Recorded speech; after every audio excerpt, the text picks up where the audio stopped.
Governors Gavin Newsom and Ron DeSantis will be facing off in a debate tonight. Newsom is not a presidential candidate, and he has said he will not run as long as President Biden is seeking re-election. For more on this, joining us now, Niall Stanage, White House columnist with our partners at The Hill. Why have this debate right now? Well, I think there is an incentive for both men to have it. I mean, you mentioned that Governor Newsom is, of course, not a presidential candidate, but he has been trying hard to boost his national profile for a long time. He ran ads against Governor DeSantis. More recently, he's been having high-profile overseas trips. This puts him on the national stage.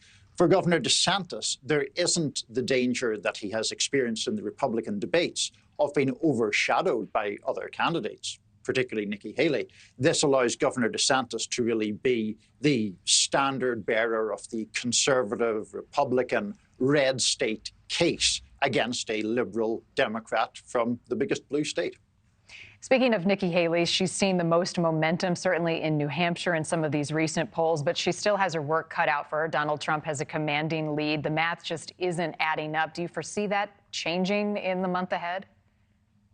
It's difficult to see it changing, quite honestly. Now, I've been around politics long enough to know that you can have unexpected developments, particularly in the final run-in to caucuses and primaries. But I think the challenge for Nikki Haley or anyone else is the former president commands about 45–50% of the whole Republican electorate.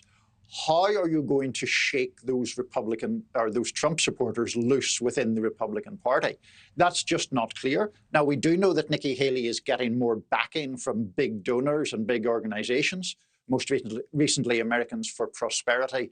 But can money change this race? I am personally skeptical, but I may be wrong. Next week, we are likely to see 4 candidates on the NewsNation debate stage. Another Ramaswami aide has now left his campaign to join Trump's team. What does that signal to you? What are you reading into that?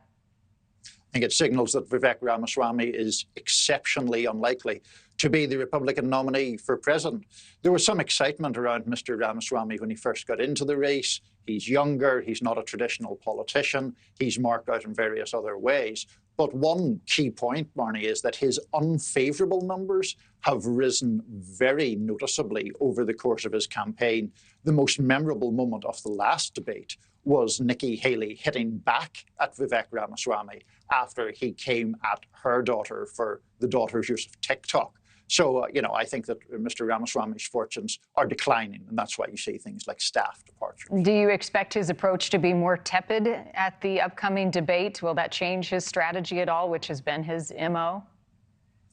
It could, but I mean, he's so wedded to the sort of political persona that he has developed for himself. It's difficult to change it all that much. And of course, because he is lagging in polls, he does need to get attention. Now, how do you get that attention if you take, as you put it, a more tepid approach? It's very difficult for Ramaswamy. On one level, his combativeness has boosted those unfavourable numbers to unhealthy degrees. On the other hand, if he is sort of low-key, low wattage, doesn't ultimately do him much good either. The debate is important, and it will play into 3 key state primaries, Iowa, New Hampshire, and South Carolina. Which of those states do you think will be the best indicator of the candidates that have the best chances at going up against the former President Trump? Well, Governor DeSantis has really put all his chips on Iowa. That's a more conservative state. A lot of evangelical voters are very important in the Republican caucuses there. If Ron DeSantis comes a distant second or even third in Iowa, it's effectively all over for him. Nikki Haley has a wider route in this race. As long as she stays somewhat competitive in Iowa, she can go to New Hampshire, where she's second in the polls, and then, of course, to her native South Carolina. So she has more options. But, at risk of stating the obvious, Marni, former President Trump is a long way ahead in all these states. Someone has to stop him somewhere if they're to derail his hopes of becoming the nominee. And it's not at all obvious where that place will be. Yeah, the math, as I said, just doesn't add up, and how the equation changes is yet to be seen. Niall, always good to see you. Thank you. Thank you for watching. Go to newsnationnow.com to find NewsNation on your television provider. And don't forget to click the red subscribe button below to get more of NewsNation's fact-driven, unbiased coverage.